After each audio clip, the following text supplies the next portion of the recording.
Okay, सो quadrilateral मतलब होता है that figure which has 4 side. Quadrilateral मतलब क्या होता है? वो फिगर जिसकी 4 साइड है। अब 4 साइड अगर opposite side equal and parallel है। अब देखो पैरेललोग्राम हम बनाते जरूर ऐसे हैं, बट इमेजिन करो ये एक लाइन है और ये लाइन है। ये दोनों की अपोजिट साइड्स क्या रखी है मैंने? इक्वल। क्या रखी है? इक्वल। अब मैं इन्हें ज्वाइन कर देता हूं तो बड़ा मजा आएगा कि ये लाइन भी आपस में क्या निकलेगी? पैरेलल निकलेंगी और बराबर निकलेंगी। बट मैंने क्या करा? मैं तो इस दो लाइन को क्या करा था? पैरेलल रखा था और इक्वल रखा था। बट जिनको ज्वाइन करने के बाद जो बनी वो भी क्या है? Equal and parallel. इसलिए मिड पॉइंट में हमने पढ़ा था, यहां भी हम यही पढ़ रहे हैं कि अगर कोई भी 4 साइड में से 2 साइड है opposite sides equal and parallel हो जाती है तो वो फिगर क्या कहलाता है? पैरेललोग्राम। वो क्या कहलाता है? पहले तो बताओ ये फैक्ट समझ में आया? अब पैरेललोग्राम के अंदर कैटेगरी होती है रेक्टेंगल की और रोम्बस की। ठीक है, अभी इनको डिस्कस करेंगे। पहली चीज ये क्लियर हुई? सबसे पहले प्रॉपर्टी आप लोगों ने लिख रखी है पैरेललोग्राम की। क्या है प्रॉपर्टी? फर्स्ट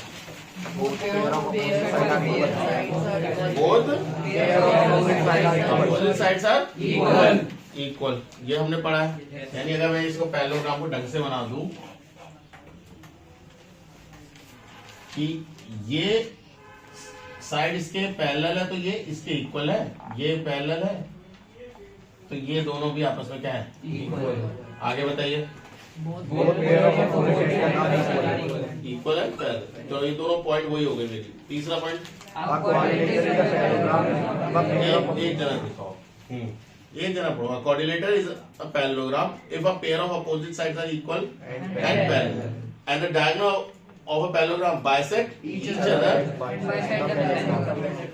यानी ये लाइन अगर मैं यहां से काटूं इधर पे और ये लाइन इधर काटूं तो ये आपस में क्या करेंगी?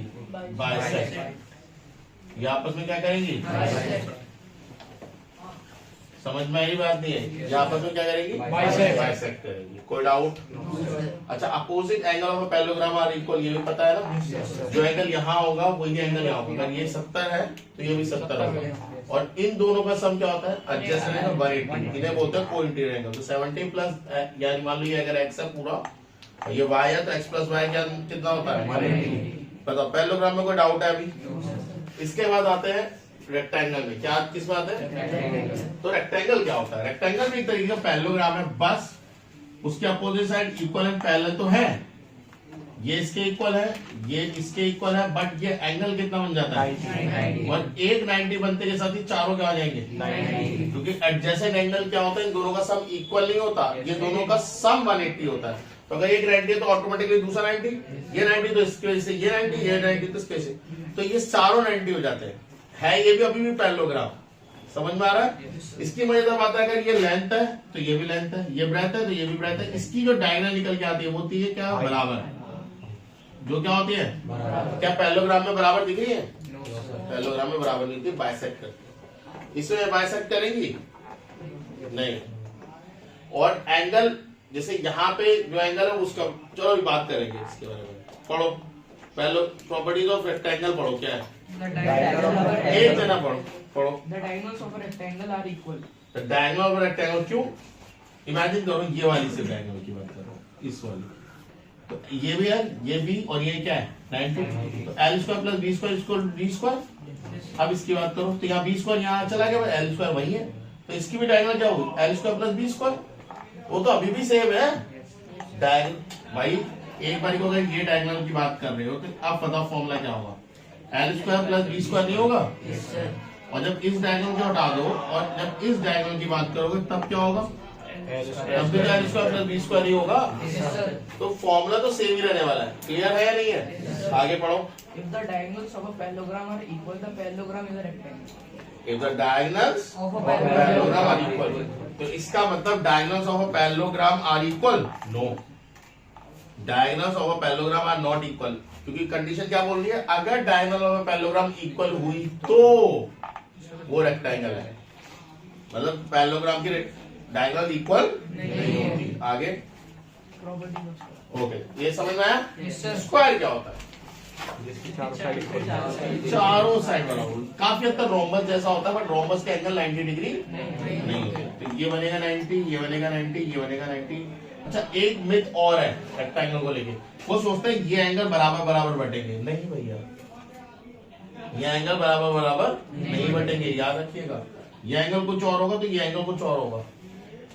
समझ में आई बात? नहीं, ये एंगल कुछ और होगा और ये एंगल कुछ और होगा। बट यही सेम केस स्क्वायर में देखने को नहीं मिलता। ये 45 है, ये भी 45 है। तो स्क्वायर से बच्चे कंफ्यूज होते हैं, यार स्क्वायर में हो रहा है, रेक्टेंगल में भी होगा। नहीं, स्क्वायर में हो सकता है ये 30 हो या 60 हो, तो 45 पे बढ़ जाए। 45 बढ़ेंगे तो वो रेक्टेंगल नहीं होगा, वो स्क्वायर होगा। अगर रेक्टेंगल के डायगोनल एंगल कितने बनाए? 45 तो वो रेक्टेंगल नहीं है, स्क्वायर है। समझ में आया? तो स्क्वायर की चारों साइड बराबर होती है, डायगोनल इक्वल होती है, डायगोनल बाइसेक्ट करती है। डायगोनल क्या करती है? बाइसेक्ट करती है। और डायगोनल जो एंगल यहाँ बनाता है वो 90 डिग्री बनाती है। कितना बनाती है? 90 डिग्री। समझ में आया? और सारे एंगल भी उसके क्या होते हैं? इक्वल और 90 डिग्री। सारे एंगल, ये 90 है ना, ये भी 90, ये भी 90। प्रॉपर्टीज पढ़ो। The diagonals of a square are equal and The cut diagonal of square are equal. and cut each other at right angle. मैंने ये बोला, Yes, अभी sir. 90 बताया था ना। आगे The angles which a diagonal make with a side of square is 45 degree. ये भी बताया मैंने कितना? 45 डिग्री। मैंने बताया था इसमें नहीं होता, रेक्टेंगल में नहीं होता। रेक्टेंगल में हमें नहीं पता, हमारे बार चेंज होगा। ठीक है? If the diagonals of a parallelogram are equal and cut at right angles, In the diagonals of a parallelogram are equal, तो इक्वल तो रेक्टेंगल हो सकता है। बट अगर वो रेक्टेंगल, मतलब diagonals of a rectangle 90 degree नहीं काटते, बाइसेक्ट नहीं करते। बट अगर वो इक्वल है और 90 डिग्री बना रहा है, तो इसका मतलब वो क्या है? स्क्वायर है। यही है ना आगे प्रॉपर्टी में। और भी कोई प्रॉपर्टी है इसकी? अब आता है रोम्बस। रोम्बस क्या होता है? चारों side equal but angle 90 degree नहीं। मतलब पैरेललोग्राम ही है, बट ऐसा ऐसा चारों साइड इक्वल है। ये इसके बराबर, ये इसके बराबर, ये इसके बराबर, ये चारों बराबर है, बट ये एंगल 90 डिग्री नहीं। वो तो देख भी रहा होगा 90 डिग्री। बट जब इनकी डायगोनल जोड़ते हो आप, ये डायगोनल, तो ये डायगोनल 90 डिग्री बनाती है। क्या बनाती है? 90 डिग्री। और बराबर बराबर बाइसेक्ट हो जाती है। ये तो स्क्वायर भी कर रही है, बट क्या वो 90 डिग्री का एंगल बनाती है? वो नहीं। ये चीज याद रखना, ठीक है? स्क्वायर तब होगा जब वो 90 डिग्री बनाएगा चारों एंगल। इसलिए स्क्वायर को रेक्टेंगल की सब कैटेगरी में रखा गया, ताकि रोम्बस। क्लियर? पढ़ो। The angles of rhombus are bisected by the diagonals. Bisected by the diagonal, मतलब जितना एंगल यहाँ होगा उतना एंगल यहाँ होगा, यानी वो जो स्क्वायर के साथ भी होगा। The diagonals of a rhombus cut at right angles. The diagonal of rhombus Cut at right angles. Right angle, ये 90 डिग्री। अच्छा, एक चीज बड़ी मजेदार मिली है यहाँ पे सीखने को। इन्होंने क्या बोला? डायगोनल्स बाइसेक्ट कर रही हैं किसको? रोम्बस को। स्क्वायर में तो हो रहा था, क्या रेक्टेंगल में हो रहा है? तो अगर रेक्टेंगल में नहीं हो रहा तो क्या वो पैरेललोग्राम में होता होगा? Yes, sir. मानो अगर ये पूरा 70 है तो हो सकता है ये 20 हो या 50 हो सकता है ये 35 हो या 35 हो सकता है ये 60 हो और ये अलग हो 10 हो, तो ये बढ़ सकते हैं। ये डायगोनल उनके एंगल को बाइसेक्ट नहीं करते। If the diagonal of parallelogram cut at right angle, the parallelogram is a rhombus.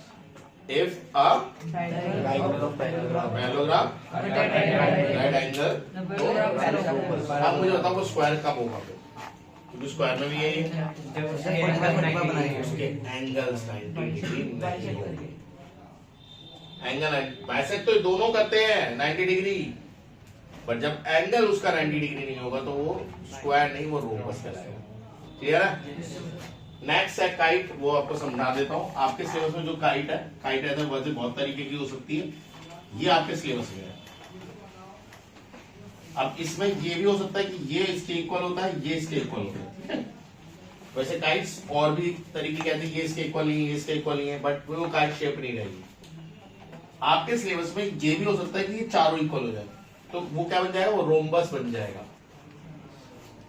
भाई ये इसके इक्वल है, ये इसके इक्वल है, बट अगर ये इसके इक्वल निकल गया तो फिर ये इसके इक्वल है, ये तो आपस में थे इक्वल, तो ये तो रोम्बस बन गया।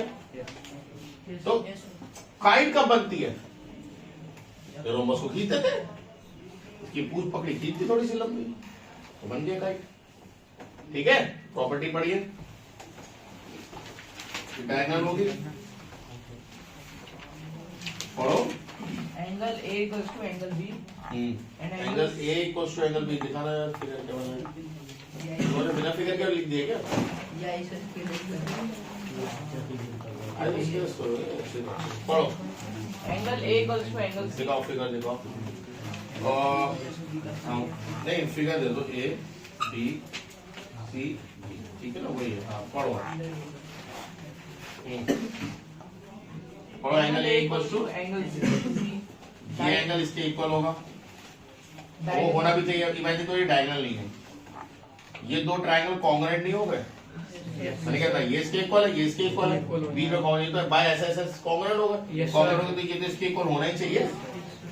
ठीक है, अगला The diagonals are perpendicular to each other. Diagonals are Perpendicular to each other. ठीक है, ये 90 डिग्री बनाते हैं। OA equals to OC. ओ ए, ये ओ ले लो, ओ ए इक्वल्स टू ओ सी, वो भी होना चाहिए, क्योंकि अगर दोनों रेक्टेंगल सेम है, दोनों ट्रायंगल सेम है, और इसको बेस मान लो डीबी को, तो इन दोनों का एरिया सेम नहीं होगा। एरिया सेम है तो एरिया का फॉर्मूला होता है half base into height, half same है, बेस डी बी वो भी सेम है, तो ये हाइट ही तो हुई इनकी, परपेंडिकुलर हाइट ही तो कहलाएगी, तो ओ सी और ओ ए क्या हो गई, ठीक है। Diagonal BD divides the kite into two congruent triangles. ये मैं ऑलरेडी आपको बता चुका हूँ, बीडी जो लाइन है बल्कि ये पहले होनी चाहिए प्रॉपर्टी। कोई और डाउट है? एक्सरसाइज पे चलें? आज ट्रेपेजम तो आए अब देख लेंगे अपने आप, ट्रेपेजम बता दे तो ज्यादा कुछ टफ नहीं है।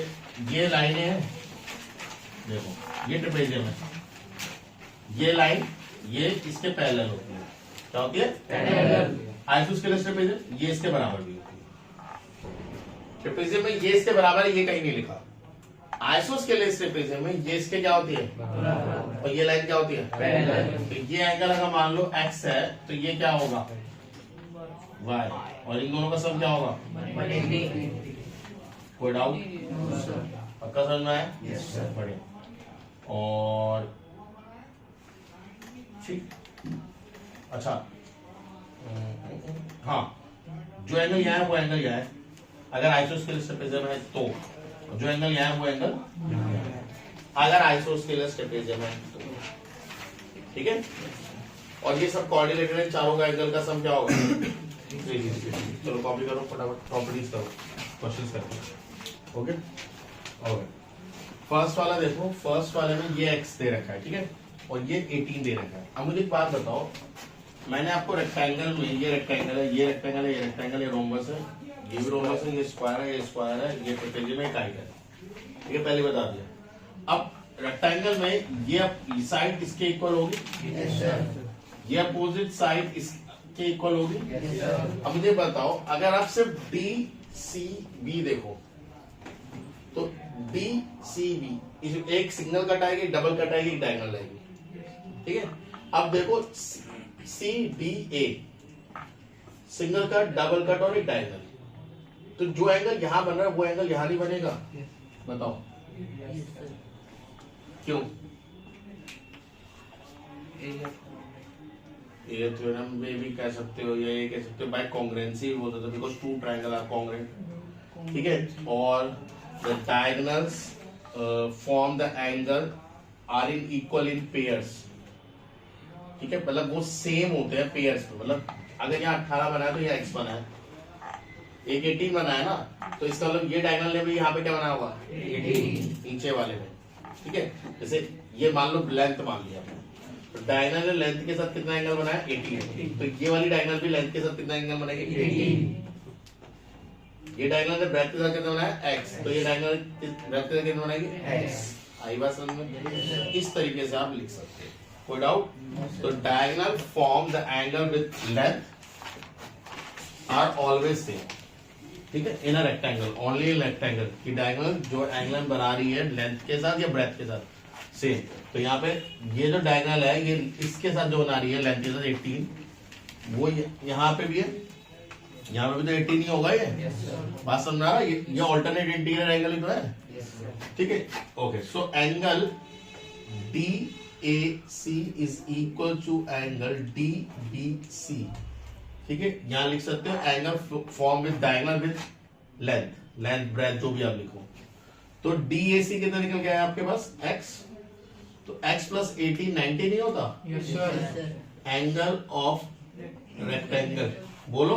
Yes, sir. तो x इक्वल्स टू 90 माइनस 18 कितना निकल गया? 72. बोलिए, डाउट है तो बताओ। No, sir. अब मुझे बताओ A और B की वैल्यू कितनी होनी चाहिए? 90. एक रिलेशन आपको यहां से मिल गया। अब ध्यान से देखना, ये क्या है? ये क्या है? ब्रेथ। ए है बट किसके साथ बन रहा है? ब्रेथ के साथ। मान लो ये लेंथ है, ब्रेथ है ना? Yes, sir. ये किसके साथ बन रहा है? Length. तो यहां भी ये लेंथ के साथ नहीं बनेगा, Yes, sir. या ये ए के साथ बन रहा है ब्रेथ के साथ, तो ये भी तो ब्रेथ के साथ बन रहा है, तो ये ए नहीं होगा। जस्ट मैंने अभी यही तो बताया। तो angle form by diagonal with length are equal, the angle form by diagonal with breadth are equal. तो यहाँ पे ये ए है तो आप ले लिख लो ना। मान लो इस पॉइंट का नाम नहीं दिया हुआ, दिया हुआ है? अरे दिया हुआ है, तो मान लो कुछ ओ मान लो, तो O R Q equals to O Q R, तो ये भी ए आ गया। अब मुझे एक बात बताओ, ये ट्रायंगल दिख रहा है O R Q, Yes, sir. ये दो इंटीरियर एंगल है, ये तीसरा एंगल है क्या? ये अंदर वाला। बट आपने प्रॉपर्टी पढ़ी है, sum of two interior equals to opposite exterior, यानी अंदर वाले, यानी ये ट्रायंगल है समझो ऐसे ऐसे, तो इन दोनों का सम अपने अपोजिट के एक्सटीरियर के इक्वल होता है।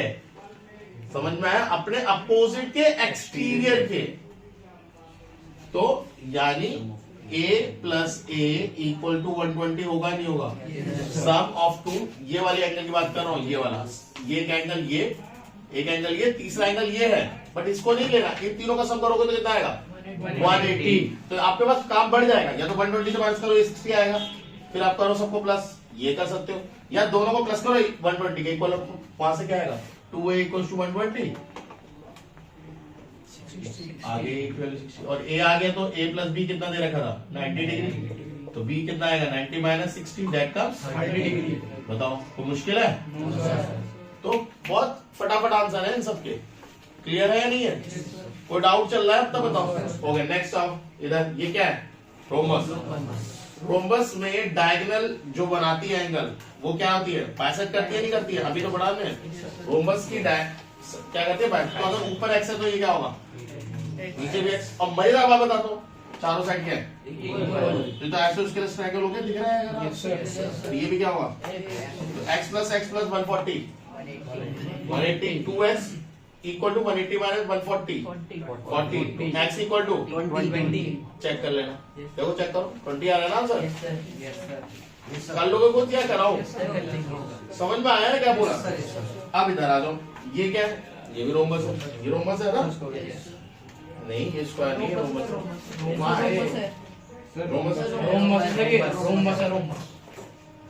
हाँ मुझे समझ गया, रोम्बस है, ठीक है। Okay okay okay okay. Diagonal क्या करती है?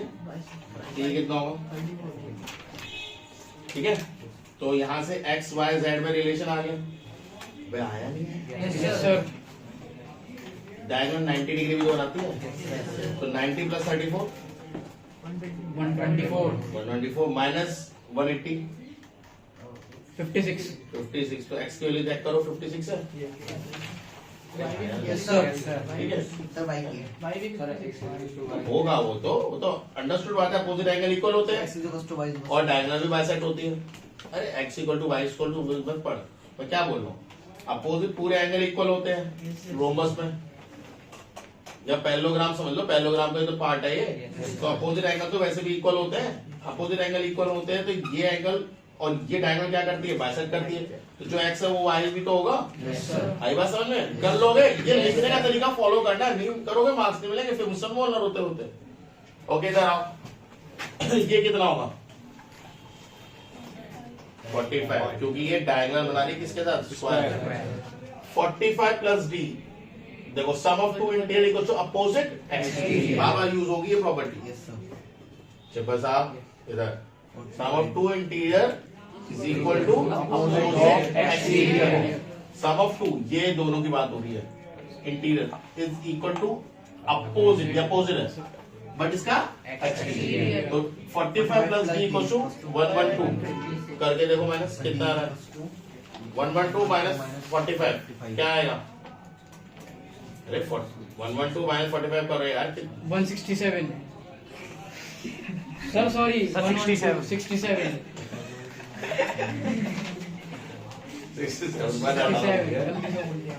चेक करो आंसर यही है ना। Yes, sir. ठीक है, बहुत जल्दी बात है, जल्दी से बोल दिया। देखो अब ये एंगल कितना है 45, ठीक है। Yes, sir. ये ऊपर 38 है तो ये वर्टिकल अपोजिट 38 आ गया। 38 प्लस 45 एक्स नहीं होगा, sum of two interior equal to opposite exterior, फिर से वही यूज 38 प्लस 45 83 ठीक है। ओके अब ये क्या है, देखो इक्वल कट लग रहे हैं, यानी ये आइसोस्केलस ट्रेपेजियम है। आइसोस्केलस ट्रेपेजियम में अपोजिट एंगल क्या होते हैं, इक्वल, अब एडजेसेंट इक्वल होते हैं, जो वो इधर इधर वाले इधर इधर वाले। अपोजिट का सम 180 होता था, अगर ये a प्लस 75 करूंगा तो कितना आएगा 180 करो 105 आएगा, चेक कर लो 105 है ना। अब इधर आ जाओ,